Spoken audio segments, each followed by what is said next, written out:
افغان لوبډله به سبا د پاکستان په وړاندې سیالي کوي. سلام او مینه ګرانو دوستانو، وخت مو په خیر. د ویډیو د مخه زمونږ چاینل در سره حتما سبسکرایب کړئ. د افغانستان کرکټ ملي لوبډله به سبا د شنبې په ورځ په 29 جون د پاکستان لوبډلې پر وړاندې خپله 8مه سیالي ترسره کوي.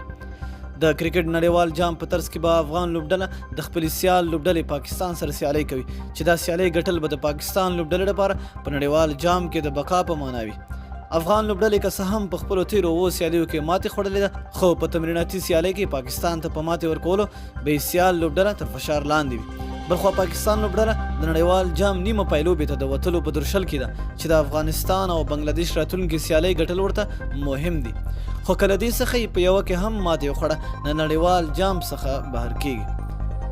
دواړو لوبډلو تر دې دمه 7 سیالۍ ترسره کړي چې افغانستان خپلې ټولې بایللي، خو پاکستان 3 بریاوې خپلې کړي دي چې اوس هم نیمه پایلوبې ته لار موندلی شي. یاد دې وي چې د افغانستان او پاکستان لوبډلو ترمنځ سیالۍ به سبا د شنبې په ورځ د ماسپښین په 2 بجې د لیډز ښار په هنډلې میدان کې ترسره شي.